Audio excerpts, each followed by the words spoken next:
Hey everybody, just a little video.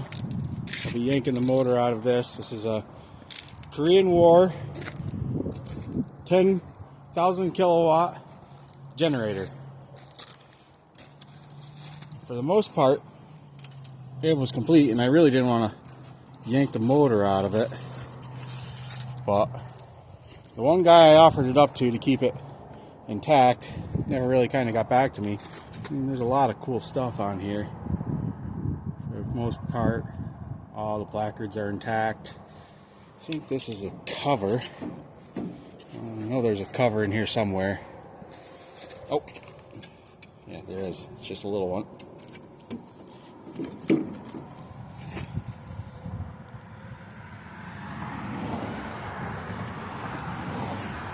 Not sure if that was meant for welding or to pick up on the genset. You can still see some other notes, but shared a lot with the Jeeps back then. That was a Jeep shift knob, what's left of it.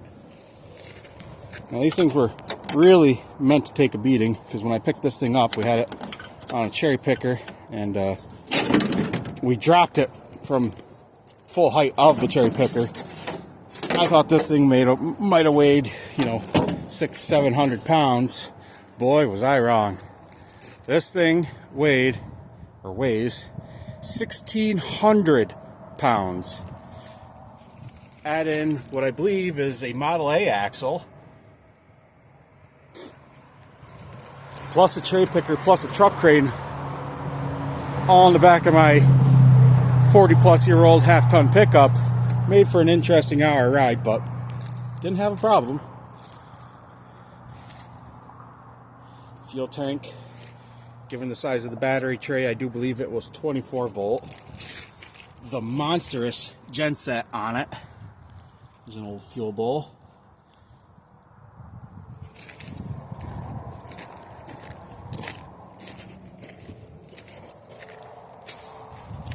Another neat thing, the little storage container that was with it still contains, in pristine shape, the packing list for said generator.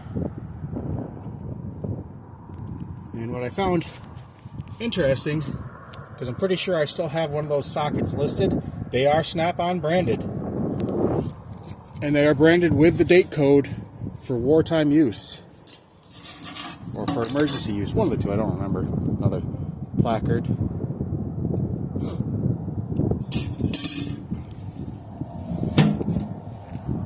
And this thing came with a lot of other bits and pieces that were shared amongst, obviously, the Jeeps at the time that served in the Korean War and prior. That is a military distributor with the waterproof plug wires, plugs. It has, or had, because I've since pulled it off, a governor, obviously to keep it running at a certain RPM to adjust for load. It's got the military lifting bracket, both ears. I've acquired one that someone's lopped one of the ears off, but very, very handy to have. I mean, it breaks my heart to pull this apart. The radiator still held fluid, but a lot of the other stuff was just starting to rot and crumble away. The oil hoses, it was locked up. I got it to free up. The valves were pretty well spent. Well, they need a little cleaning, but I think I can get them.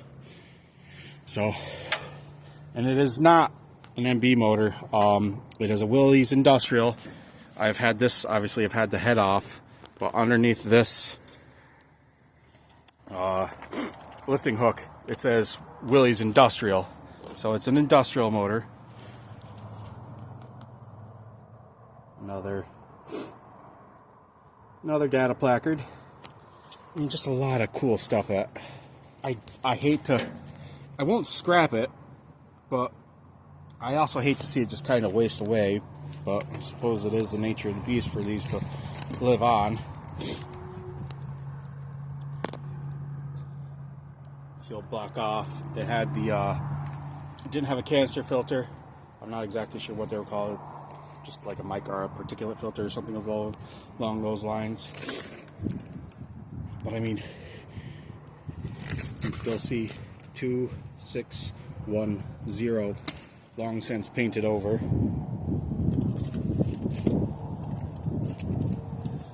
And the next thing, if you do manage to snag one of these to put in your Jeep project, the carburetor is different, as is the intake. These have a smaller throat, so just keep an eye on that. I have plenty of intakes to put onto this and carburetors, but just so you know, keep an eye on your carburetors if you get like a parts lot, because you got to know what you're looking for. But I figured I'd show this to you in one piece before I start ripping and tearing. Cool piece of history. I think I will save this, pull this off, keep it out of the elements. Oh, as you can tell, it's just been serving as a mouse house for God knows how long. The guy I picked it up from said his father-in-law had gotten it when he was in the civil service, and they ran it for a bit and then just ended up sitting for about 15 years and locked up, and he finally decided it was time to part ways. But I'll make another video when I get that intake all torn apart, maybe once I get the head off, show you what I was looking at. The cylinders all look good. Like I said, it's the valves, because it doesn't have much compression. Well, thanks for watching.